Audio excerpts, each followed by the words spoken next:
Perfect. All right. Okay. Thank you for coming today. I appreciate you showing up.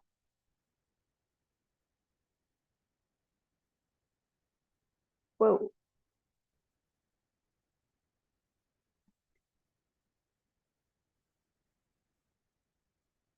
Okay.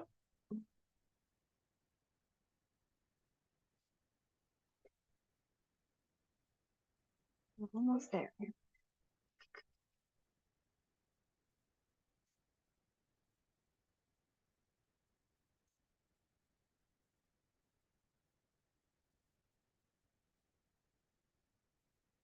Been having some technical difficulties today, so bear with me while I get everything situated here. Go into here.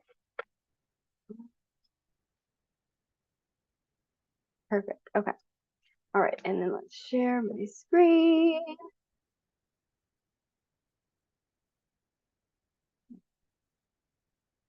Okay. All right. Okay. Right. All right. So we're going to go ahead and get started. Welcome to Transformative Tears, a Masterclass. I am Coach Lacy. For those of you who don't know me, I am a certified integrative health coach with experience working in naturopathic medicine since 2008. I work beside the beautiful and brilliant Dr. Tara Winston, teaching our clients how to exit the medical matrix and become the best version of themselves. As one of my previous mentors likes to say, we assist people in the process of transformation, one breath, one step, and one bite at a time. Together, Dr. Tara and I make up the team at Earth Naturopathic Wellness Center in Wenatchee, Washington, 3 hours east of Seattle. If you've joined us live, I am so glad that you're here. Thank you for coming. We'll probably have some more people joining us as time goes on. But if you're watching on YouTube or Facebook, thank you for participating. And if you're watching a replay, just have a hashtag replay at the bottom. So thank you again for taking time out of your busy day to join us. I look forward to each of you sharing your stories of grief and loss as we move through these 3 days together. We will have many opportunities to share during this class, but if you feel called to chime in, please raise your hand. There's a button down there that you can hit to raise your hand if you have a question.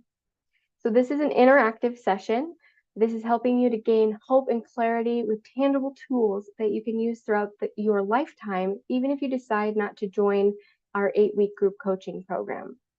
That being said, this 3-day masterclass, it's not a sales pitch. I want you to leave here feeling like you gained something from this class.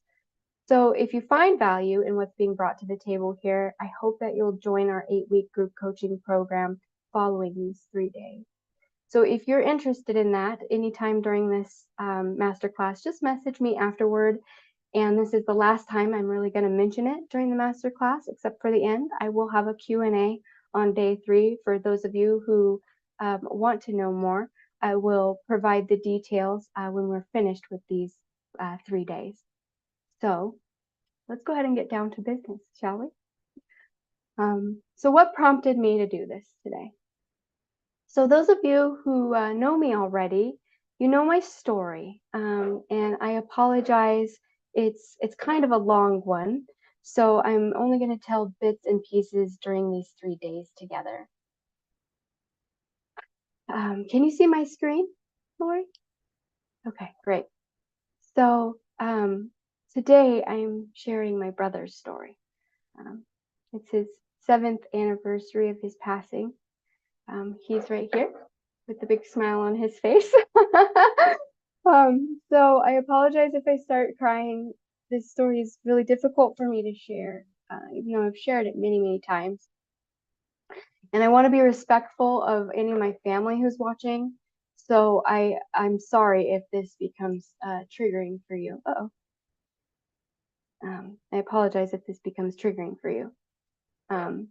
This grieving process is different. It's different for us all, and I am more extroverted in my grief. So sometimes my vocal nature is not always appreciated by those who are not vocal. So to pay tribute to my brother and raise awareness for suicide, I have chosen to continue to be vocal. So I'm sharing a slideshow with you guys so that you can connect more to my story. So my brother Hunter, right here, was born on the 3rd of July. Well, both of them, the twins, were born on the 3rd of July, 1998, to my father Bill and my stepmom Charmin. My brother was the firstborn twin. He was born naturally, while his identical twin here, Cody, was a C-section. My stepmom was only 19 when they were born, and my dad was like 37, and I here was 15-year-old girl. So I met the boys a year after they were born. I came to visit my dad in the summertime. I lived in Wyoming with my mom. My dad had 2 other children, my brother Zach, who was born when I was 5, and my sister Whitney. This is Zach, this is Whitney, and this is Hunter, and this is Cody. And they lived with their mom in Olympia. And in the summertime, we would all gather to be as one as a family. So as I got older, my bond grew with my siblings, but I was kind of wild, and I lived in Wyoming, and I became addicted to methamphetamine at the ripe old age of 16. By 17, I was a full-blown drug addict. 18, I found myself sitting in a jail cell. But that's actually a story for another day. At age 20, I decided to get married to my high school boyfriend, who we were deeply involved with drugs. And so my father came to my wedding after his own divorce with my stepmom, Charmin, and the twins were 5, and they were all in the depths of a nasty, nasty custody battle. My dad stayed home with them for most of their life, and at this point, he had a back injury, so he spent most of his time with them, and he was pretty much their nanny. So as you can imagine, the divorce really took a toll on these boys. They pretty much tore the kids apart. They were ripped from their family home. It was just kind of a tumultuous time for them, and my dad expressed deep, deep regret and fear for what would happen to them both without both present parents, because they had a very structured life. Luckily, they had a decent support system within their grandparents and their uncle and their aunt nearby in Leavenworth. So it wasn't that far away, and my stepmom went to go live back home with her parents there in Leavenworth. And so we were in Wenatchee, or my dad was in Wenatchee at the time, and they were in Leavenworth. And my dad didn't want to lose his weekend and evening visits with them due to his job. He was a real estate agent. And he saw I was kind of going back down this dark road of methamphetamine abuse. So he offered me a way out. So the day after my wedding, my first wedding on August 12th, 2006, I said goodbye to everything I'd ever known in Wyoming and my family, including my beloved Grammy, who I lost back in November. I watched her wave goodbye, and most sadly, on my way out, as I moved to Washington with very little notice, I announced at my wedding that we were leaving. So the next day, we bailed. And at my wedding, everybody in my wedding party except for me was high on methamphetamine, and it was just it was very needed, so my family understood, but it was just really hard because I was very much a family person, very deeply ingrained in my family. So I came to Washington ready to get away from the drugs, and I did for a time. And I became the kid's nanny. And here's me and my brother Zach, my sister Whitney, and then Hunter and Cody, and then the twins. Hunter is always the one smiling, and his smile just would go for miles, I tell you what. So my job was to take care of my brothers on the weekends, and during the week, if my dad was working, he was a real estate agent here in Wenatchee, and we all lived in the same house. And I spent a lot of time with them, teaching them how to play video games on the GameCube, reading books, doing art projects, crafts. We loved camping and swimming and just just really having a good time. We were always out having fun, here I am again with the boys, Hunter and his big smile. And then we've got Cody and Hunter, Darth Vader for Halloween, and my dad and the boys. We always would go outside and enjoy it together. Well, one day, their family got upset that I taught them how to play Grand Theft Auto on my Xbox because there was guns and stuff, and they were banned for seeing me for 2 years. So during that time, their mom got into another relationship, and she moved from Leavenworth to Walla Walla, and that was in 2009.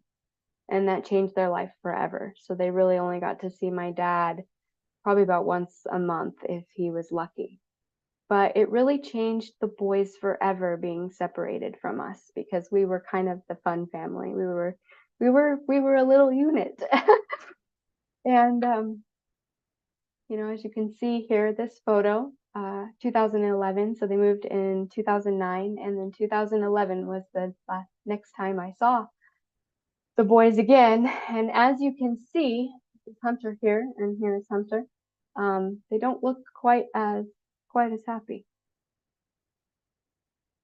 It was the first time I'd seen them after a few times of being banned from their lives completely, and I could just see the change in their faces, especially Hunter's. He went from always smiling boy to one you could hardly get a smile out of unless you really tried. I mean, you had to really try, but when you try, man, he would smile. And we were I was kind of the one person that could make him smile, just because I was always kind of picking on him. And his life took quite a turn after this photo here with his hair all funny. He found out that he was diagnosed with stage 4 rhabdomyosarcoma, which is cancer of the muscles. He underwent a year of treatment at Seattle Children's Hospital. And during the entire time, he just never, ever complained once. He never uttered a complaint of it. I remember going to see him and he was pulling his hair out and he was having chunks come out and he was like naming the chunks. And he was like just really good spirited about it. I couldn't believe how good spirited and how much he took it in stride. So on February 25th, he completed his treatment and he went back home. And he endured many hardships throughout his life. He had tons of surgeries. He had a bunch of lymph nodes removed in his belly, his back.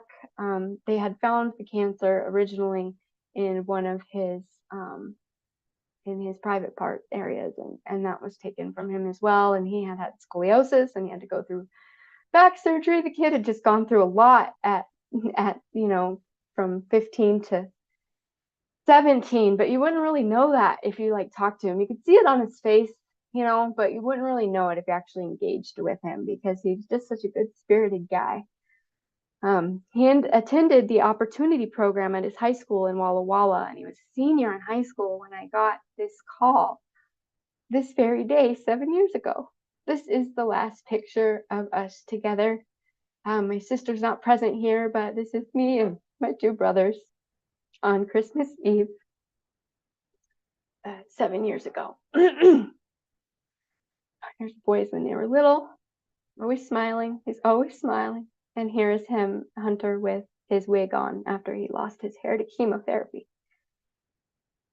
So I got this call from my stepmom, and I knew something was wrong because I never got a call from my stepmom, to see her phone, her name pop up on my phone. I knew something was going on. So I needed to answer. So I answered, and I was in the middle. I think I was actually chatting with my husband, who's my husband now, my boyfriend at the time. And I just remember her saying to me, "They're moving his body. He's gone. He's dead." And I was like, I couldn't even wrap my head around it. I didn't really understand what she was trying to say to me. So I had to repeat herself because it was like, "What are you talking about? He's cancer free." I kind of knew it was Hunter, but I'm like, "What are you talking about? What are you talking about?" And she said again, "They're moving his body. Hunter's dead." And all I remember after that is my knees hitting the floor in a puddle and screaming my lungs out until absolutely everything was black. And I thought perhaps that I would just die myself in that moment. The devastation that I felt was just beyond what I ever understood could actually be possible. Um, and I've had a lot of death since then, but I haven't felt just my heart break in that manner since. And it just haunts me to this day. The days that follow were a blur. I remember going to his funeral and sitting with his body at the wake for like hours. And, me and my siblings, we just um, coped by taking pictures of him and just all this crazy stuff. And we just we couldn't leave his side. And it was just awful. And his mom had had another child. And during the whole funeral, she was just sobbing. And it was just this grim experience that I just, it never leaves my mind, and sometimes I actually have nightmares about it still. But we didn't really know what happened still. We come to find out that he had taken 3 bottles of the sleeping pill Unisom after he found out some girl who actually had the nerve to show up to his funeral with her new boyfriend. He was I think they were dating or something, and he found out she was like dating this other guy, and she basically just played him for a fool. And he was a soft heart, he was just really sensitive, and he just had a momentary lapse of reason and took 3 bottles of this sleeping drug, and he just died tragically. And this was in February, and he was to graduate in June. His identical twin Cody went to check on him, and he couldn't wake him up.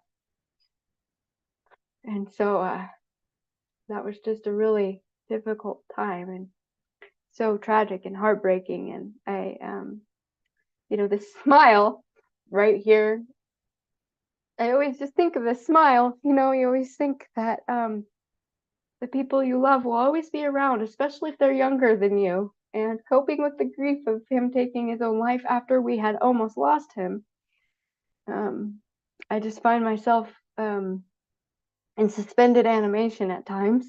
And while I've worked through the grief, when this day comes around, in the days leading up to this, I find myself just struggling. And so that is part of the reason I started this masterclass, so that I could share and people could share their stories and we could support each other.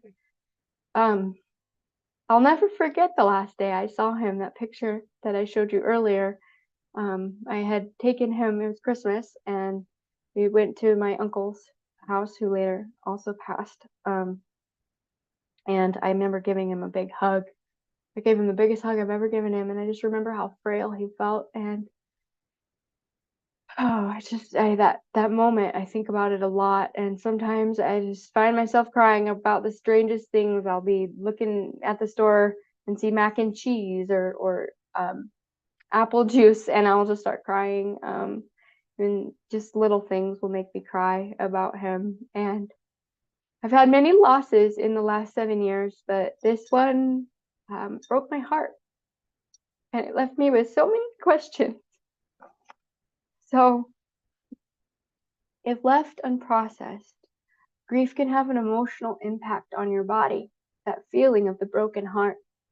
Suppressing or retaining negative emotions, it actually puts direct stress on your body. And this is why we literally have that pain, that we're heartbroken. So this is one of the reasons it's so important to process this grief and to talk about it and to write about it and to chat with each other about it. And it's important. Some people just repress it. So this is a diagram, the path of the heart, that we use here in our clinic. Dr. Tara adopted it from David Hawkins. And it really speaks true of where we are in our emotional journeys. On the path of the heart, living in grief down here, it keeps us in our ego and separated from source and from oneness. And or living from the heart, which is being closer to God, closer to spirit, closer to source. And it really takes courage It really takes courage, which is right here, to step out of the pain and into neutrality, which is the next step, into trust and acceptance. That being said, it's your guys' turn to share your story. I would like for you to muster up some courage and reflect on a loss that has deeply affected you. And this doesn't have to be a death, and we'll chat about that in a moment. It can be a loss of a job, a home, a partner, expectations, whatever it is that has rocked your world. I want to know what emotions surface for you when you are thinking about this loss. So, Lori, do you want to share with us a loss that you've experienced?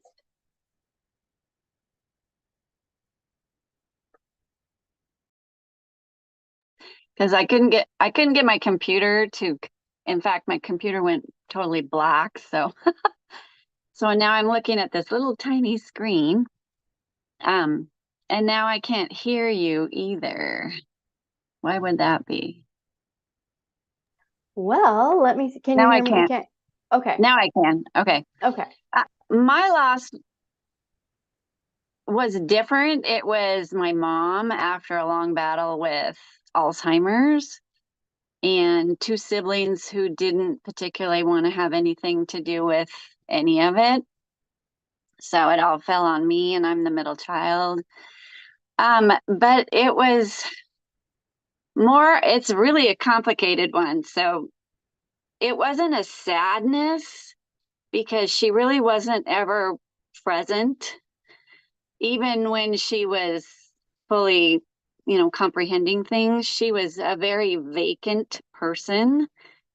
And you had, as she was starting to go way downhill in the assisted care where she was, they would tell me, it's not going to be very long. You might want to call your brother and your sister and things like that. And this has got to be so hard for you. And it didn't feel real.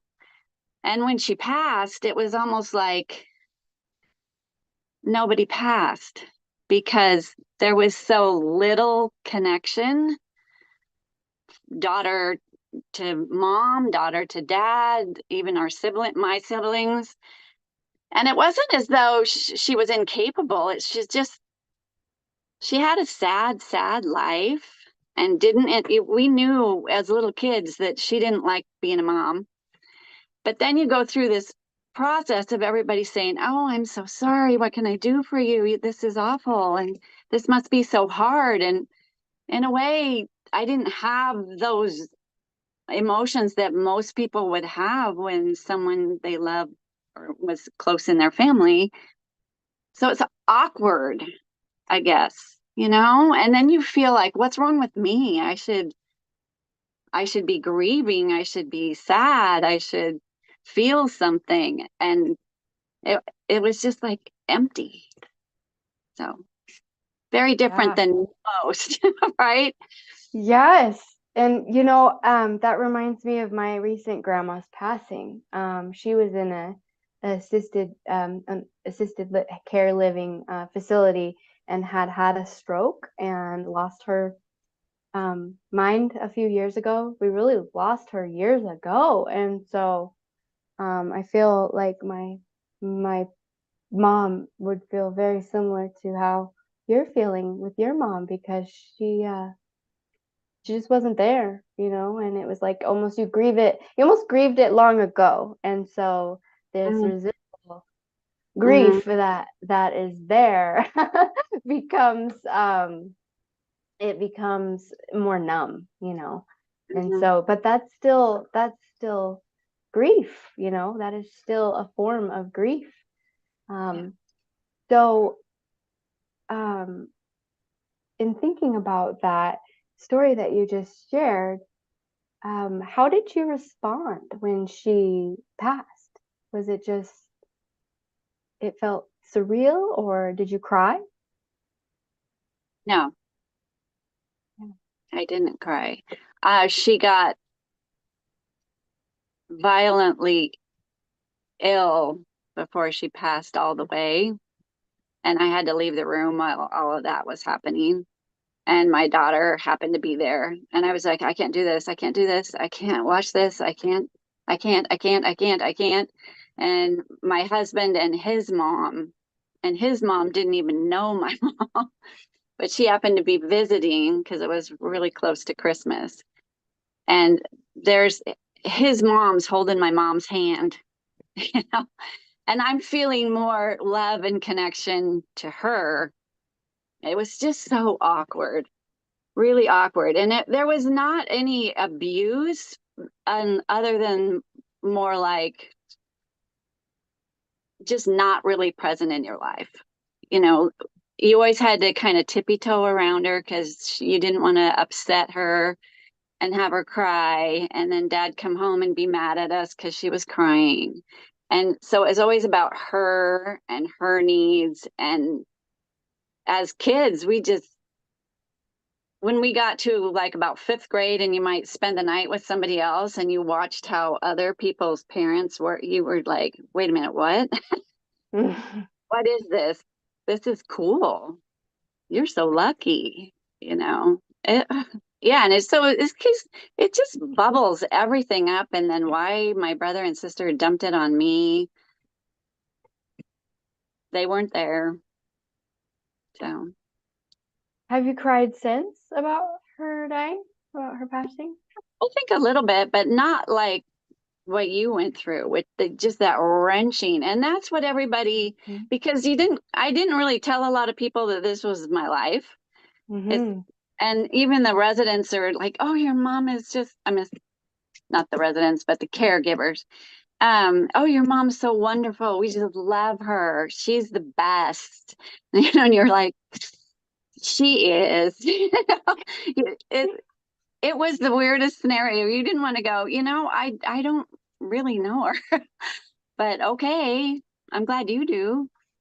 So Yeah, and I feel like maybe I'm not gonna be in the same zone as others who maybe are tuning in, but I understand it's just for any kind of grief.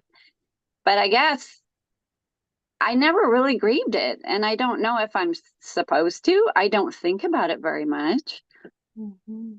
Maybe more about grieving the relationship that you never had with her, and that's That more, yeah, because I hear you say that you didn't really know her, and it sounds like she never really gave you an opportunity to know her, and kind of. I mean, but it was like an aunt that you see every once in a while, yeah, and that's the bond that you have but you live with this person. right, Yeah. right, absolutely.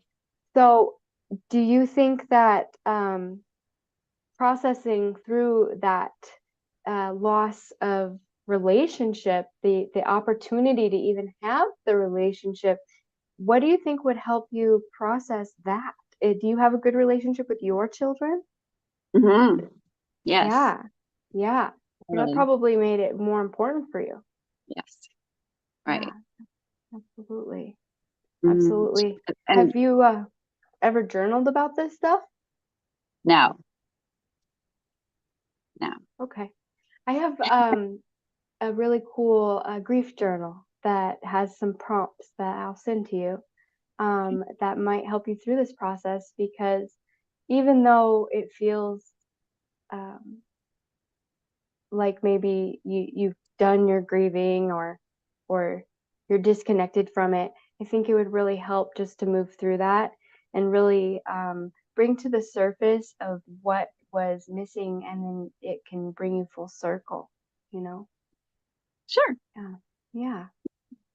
So, in defining grief, and there's a range of loss in experiences, and that's what you were just chatting about. Everybody's experience is different, right? Hmm. When we talk about defining grief and understanding the range of loss experience, we're really going into a complex and deeply personal aspects of everybody's lives. We've both just shared two examples of very different experiences, which are valid. Those are valid grief grief experiences. It's not a one size fits all emotion, but it's a multifaceted response to a loss that varies widely among people.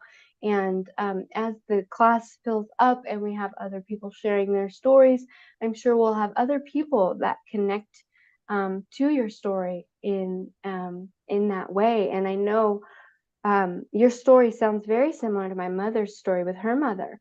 And there was a deep grief of not having the mother present throughout her lifetime in a manner that was conducive to her growth. Because my grandmother was very selfish in a lot of ways. It was a drug addict for a long time. And so I feel like my mom and my uncles grieved the loss of her many years ago before she ever even passed or even had the stroke, because they never had that experience with her that other people shared, you know. And I had a very different experience with my grandma. We were very close, and I knew parts of her that my mother probably never did. And so that in and of itself is an area of grief, just the grieving of not having the relationship there. And so how does that bleed off into the rest of our life, right? Like how does that come out in other ways, and how can we show up in a way that we are correcting those legacies, so to speak, right? And it sounds like you're doing that work with your children. You're being more present, and sometimes that happens where you're more present and you're correcting that generational legacy. But the intensity and duration of grief, it just varies greatly, and it's influenced by the relationship to what was and what was lost, and the circumstances of loss, and the individual's emotional and psychological makeup, and generational legacy. Generational legacies and generational trauma, it goes through families, and some of that is just stored in the body. There's this really good book called The Body Keeps the Score, where yes, you've read it. Yes, I opened it and I read some. yes. What'd you And think of what you read? it was hard for me because it seemed, I don't even remember if I like opened into the middle and kind of was, or started at page one. I can't remember, but I remember it was a lot of just awful abuse and I thought, I don't need any more negative in my or what do I want to say, mindsets or pictures happening, and I had to put it down. I Yeah. couldn't keep going. And it was actually my sister's daughter discovered it. She's like 26, and she said, "Mom, you need to read this book. It's amazing." So then my sister was like, "You need to read this book."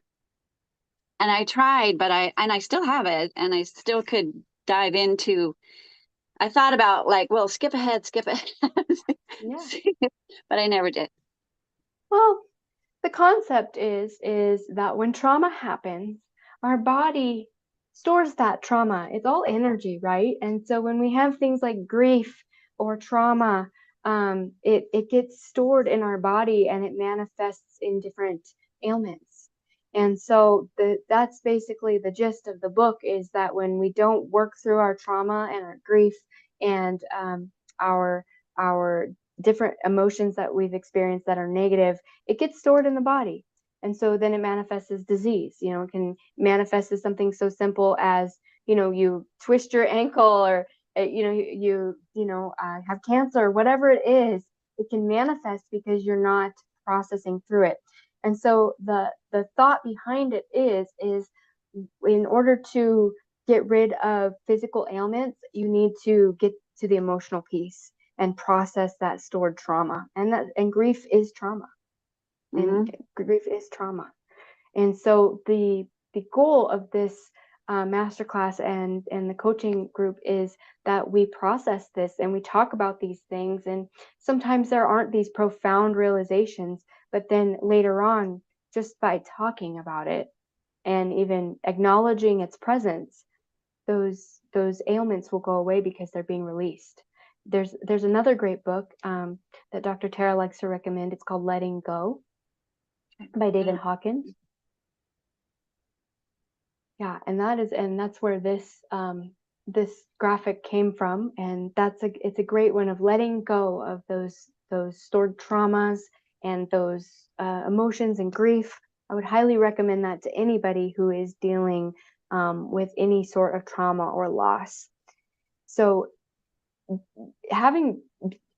processing grief and having a better understanding of what grief actually is, because grief isn't just sadness and crying and anger. Grief is apathy. Grief can come out as apathy. I mean, and being numb. I've had in the last 7 years, I have lost over 10 people, and I will tell you that when my grandmother died, while she was one of the most prominent people in my life, and she was like my person, that person that always loves you no matter what. When she died, because of her state of mind, some of the trauma I endured because of her sickness, and because of just all the stuff we went through, even though we were very close, I had apathy. I don't know that I cried when they first told me. I don't think that I actually cried about my grandma dying until I went home to Wyoming for her funeral and made the slideshow for her funeral. And I think that's when I actually first cried, and that was like a month later. And so grief doesn't always show up as breaking down and crying. It sometimes manifests as apathy. And so when we can recognize that, and we can recognize that we have a little bit of death apathy or whatever, we can move through that, and we can go from a place of grief to courage to talking about it, and then working towards joy, love, and joy and peace, and having a peace within ourselves. Do you feel like when you think about your mom, what's a feeling that comes up? What's the first feeling that you have when you think about your mother passing? Sorrow, meaning sorry for her, because the chain of events, she never felt like her parents really loved her. She always felt like the younger sister and the older sister were valued more, or kind of fawned over more, or whatever. And she always said she was sort of the black sheep of the family. And so anytime she talked about her own parents, it wasn't really all that great. She never was just blatantly rude about them, but it was very apparent that the other two siblings in the family got a lot of attention. And my mom, she said, I had to iron my older sister's prom dress and help her get her hair all fixed up before I could get myself ready to go to prom. It was an that, like she felt like Cinderella a little bit, like do all the chores are your job, because the other two are don't need to do that. Like, we're just going to pick you. You get to do it. Yeah. So she started out with, I mean, I'm sure she didn't know how to do it well, because it wasn't modeled for her in the first place. And that's where my brother and my sister and I have said, we got to break the chain. We cannot pass this down to our kids. We can't. And so we worked really hard not to, and I think that we did a really good job. Praise God. Yeah. So just sorrow. Like, what a sad life. Yeah. I can remember my mom lived, let's say, 8 blocks from my son's kindergarten school. And my dad had already passed. No, he hadn't. He was still with us. The school called me, I was at work, and said, your son's running a really high fever. His throat's really sore. We need you to come and get him.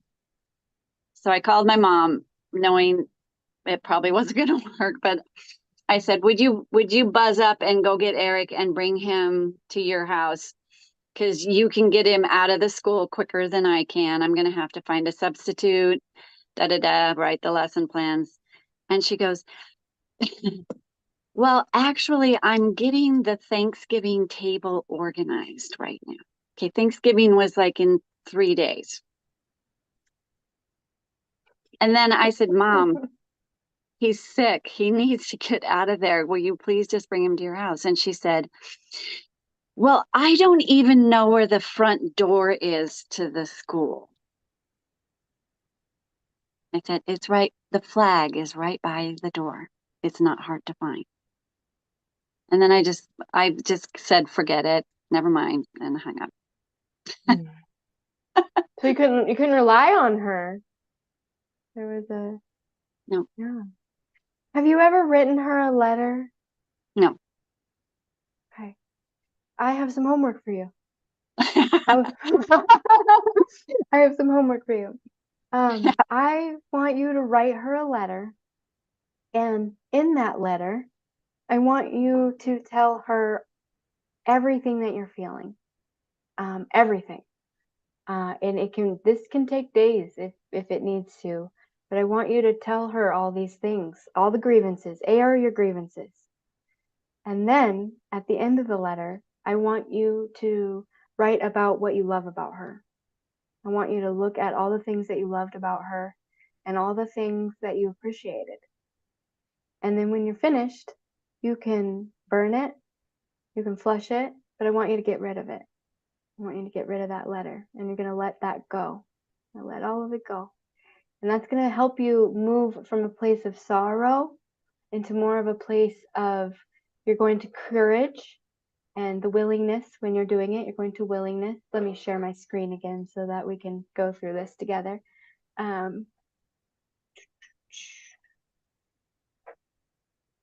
Do you see it? Mm-hmm. Okay. Yep. All right. So sorrow and grief live down here. That is where we're at right now in our grieving process. And so starting to write a letter puts you at courage because you're beginning the process of letting go. This is the process of letting go. And so writing that letter, you'll feel some neutrality pop up, probably a little bit of the anger, and a little bit of more grief and guilt and shame. But in that process of writing the letter, you're going to find acceptance. You're going to find some acceptance for what happened. And then once you go into what you love about her, that'll go here to love. And then once you get rid of it, hopefully that'll bring us to peace. And so in this process of grieving and writing the letter, you're going to go through the whole spectrum, and it's going to help you just let it go and get to a place of love with, and I'm not saying that you're not in a place of love with your mom, but there's still that sorrow, right? And so the sorrow is overshadowing that place of love and just peace in knowing where she's at and where you guys were at in your lifetime. Because it's a big jump to go from sorrow to peace, and that is how that's how we start the process. And it's not going to happen overnight. It's not going to just happen overnight, but writing that letter, make it as long as you want, but the touch points are your grievances. Air your grievances. You need to air those grievances, and then make sure to also say what you loved about her and what you miss about her. And sometimes you have to really reach deep. Mm-hmm. But think about the things in your life of who you are, what you've taken with you, because there are probably things that you have brought into your own personality and your own life, the way that you do things that she gave to you. What do you love that she gave to you? Or what do you love about your siblings that she gave to them? And then maybe think about what were the things in the end of her life perhaps that the people she was being cared for by, what was it that they were seeing that you didn't? Is that something that you feel like you can do? Yeah. Yeah. I think it will be hard, but that doesn't mean I'm not able to do it. Yeah, it may take you days. It might take you days. I think, yeah. It, Yeah, it, it might take you a process. um, I'm trying to write some notes here. Sorry. No, you're fine. But that is something, if you guys are watching on the replay, if you are experiencing any sort of grief, even if you were like me and broke down on your knees and your heart was broken and you had a good connection with that person, this letter will help you to move through that process. So that what that would look like for someone who is grieving a loss that of somebody that they were more connected with, is you would just talk about all the things that you loved and appreciated, and you would air your grievances, but that wouldn't be the focus of the letter. It would be more focusing on what you really loved about them and what you are bringing forward in the world, that they left you. Because really, the one thing that rings true for all loss experience um, is just the we experience and who we are, how you show up in the world is you are not just your thoughts and what you come up with. We are an accumulation of every touch point, every person we've ever encountered, every show we've watched, every book, and we have made a conscious, unconscious decision to show up in a certain way. And all the people in our life that have contributed to that have left their legacy on us, and it's our duty to have that ripple effect in the people we love's lives. And one day we are going to be the ones that are grieved. And how do we want to be? How do we want to be viewed? And how do we want people to grieve us? Do we want to have them have sorrow because they didn't connect with us? Or would we like them to be celebrating? You can either be in sorrow or celebration. And so those letters that you're writing is going to reflect that for wherever you're at in your stage of grief. So as I was saying before, grief it's an internal and emotional response to loss, and it has a lot of variety of feelings, from sadness and anger to guilt and despair. It's not a one size fit all emotion at all. I have had many uh, deaths, and each one was very different. I've had very many losses, and each one was very different. And so the range of loss is what highlights the fact that grief can stem from any form of loss. It's not just death of a loved one. Death of a loved one is often the most highlighted form of grief, but grief can look like completely different. Maybe you haven't lost someone, but maybe you have ended a relationship or had a divorce. That's a significant loss. A loss of a relationship, it is involves grieving on a different level, not only grieving of the person that you lost, but the future and experiences that will no longer be shared, and the hope for what your life might have been. Even a job, if you lose a job, that is a loss of safety or security, that can your financial security, your career aspirations, that can trigger profound grief. I've lost a job before that I thought I would be in forever, and it really put me through a year of grief of who I thought I was. And sometimes we just have to adapt and embody that and return. And you always need to ask yourself, how do I want to show up in the world, and what generational legacy do I want to leave with my ripple effect? And that's how I try to show up. I was a drug addict, I was a meth addict, I was a pot addict, I was a pill addict. I've struggled. I've struggled with how I'm showing up because I've had such deep grief and trauma. I didn't know how to live in a place of love and joy, and instead I just lived out of my ego and guilt and shame and grief and fear, and I had to really do the work, and I had to really surrender. I had to surrender myself to something bigger than myself, and I try to remain neutral in these coaching sessions, but I will say God has had a big, profound effect on my life. And I've had many inspiring moments that have reminded me that God is present. And that gives me hope in knowing that maybe one day I might see these people again. And maybe not in the way that I know or think I will, but I don't know if you saw my story yesterday on my Facebook. If you're not on my Facebook friends list, you probably did not. So I'll share this story with you, Lori, because I don't think we're friends on Facebook. But I would like to be. So Yes, please send how me a do I find request. you? Lacey Watson. And I am in the Happy Gut Hub. I'm the admin. You can add me from there too. If anybody's watching on YouTube, you can go to the Happy Gut Hub on Facebook and you can post your stories in there. You can watch replays in there. I will have resources available in there.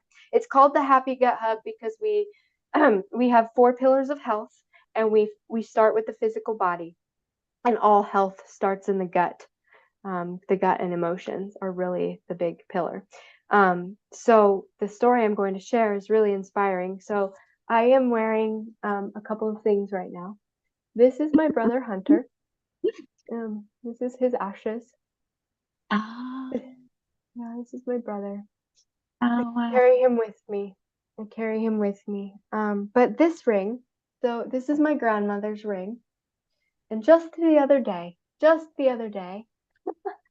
um, just like Monday, I was wrestling. I was wrestling with God, and I struggle with New Ageism, and I struggle. I full disclosure, I was a Satanist, and I was a witch, and I was in witchcraft, and I was very heavy into witchcraft for a long time. I was an occultist, and I was really heavy into witchcraft till I was like 36, like just about 2020 was the year I stopped, and the reason I stopped was I had seen some great, really horrible, traumatic things in the world of human trafficking, but I won't go into that. That's a story for another day. But on Monday, I was going. I had a Bible study I was supposed to go to through my church. I'm in a mentorship program with an elder of our church, and it's a women's mentorship program. And I missed the first meeting, and I've been kind of like not doing the work because I've just been not doing it and putting it off. And I asked my husband, should I go? He's like, yes, you should. He's being very supportive, but if you make a commitment, stick to it. And I'm wrestling with God. Why am I doing this? Are you even real? Like, where are you? I'm having some things going on with my health, and I'm like, what's up? And I'm like, where's my grandma? I miss my grandma. Like, did my grandma go to heaven? And I show up to this Bible study, and my mentor is there, and I sit down, and I notice that she has a ring on. And I thought to myself, I have that ring. My mother gave me this ring. My mother gave me this very ring. She was wearing the exact same ring, this ring. And she said it reminded her of the Star of Bethlehem. Well, the thing is, my grandma lived in Wyoming. My mentor is here in Washington, and they bought these rings in like the 90s or 2000s or whatever. And what are the odds? So I really, what are the odds? So I took that as a sign that my grandma's still out there and God is real. And I've had many signs like that. When my brother died, um, there's a Norse legend about twin crows, and I think it's Hunan and Munin, and they bring the news to Odin every morning. And right after Hunter died, I kept having 2 crows follow me. To this day, I have 2 crows that live in my yard. And everywhere I go, all the way to his funeral, I had 2 crows. I had flocks of crows, but crows were following me everywhere I went.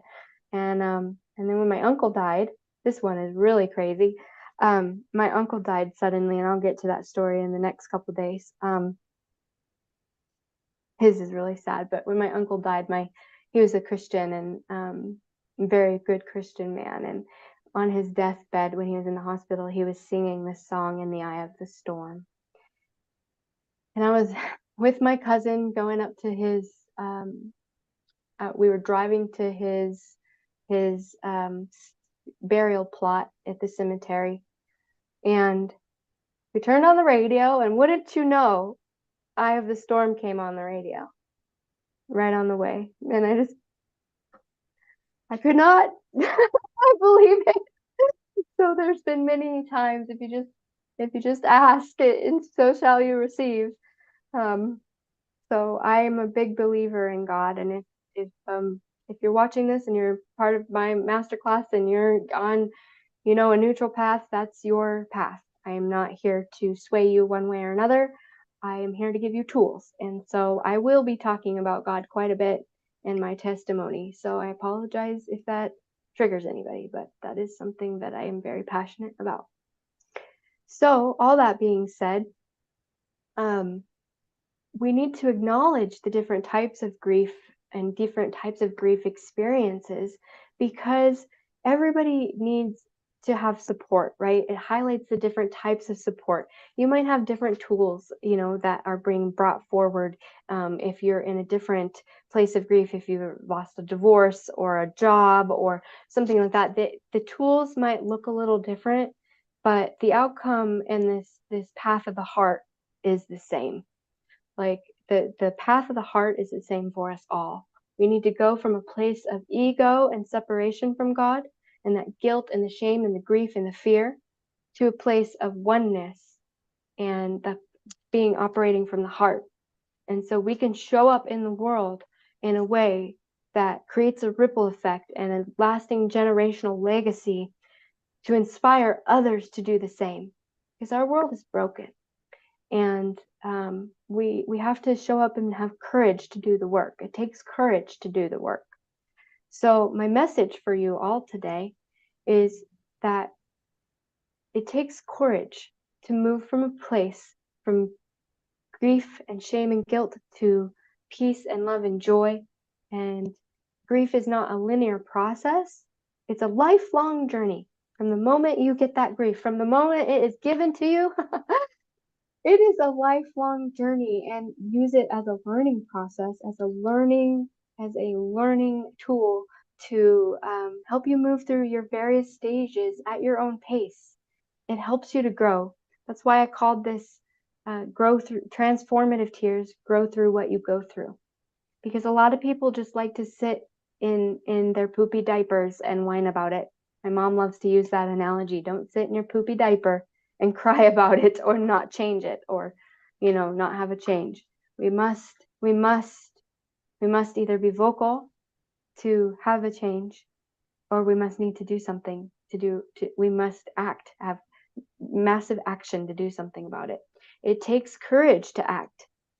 So there's no right way to grieve, and this process is highly individual. You may be falling on the floor, you may be apathetic.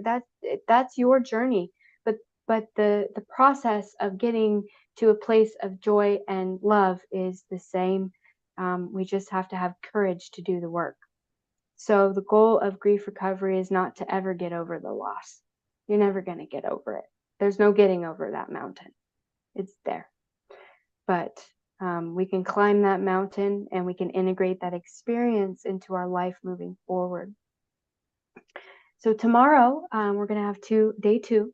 I'm going to give an introduction to the grief recovery method as we continue my story of grief and loss while sharing your experiences. If you're unable to make it, there's always a replay. If I show up by myself, I'll share my story, and I will give you the tools. But I really love the immersive. This is meant to be an immersive and immersive experience for you all. And most people don't understand what I do yet, because I've been doing it in person for a long time, and this is my debut coming online with Tara. We've worked really hard to create online courses that you guys can move through your healing journey wherever you're at, whether it be your physical body, your emotional, mental, or spiritual. We have something for you, and we want to meet you where you're at. And so I am just here to listen, and I am so glad that you showed up today. Thank you for showing up, Lori. I really thank you. You're welcome. You're very welcome. Thank you for sharing your story.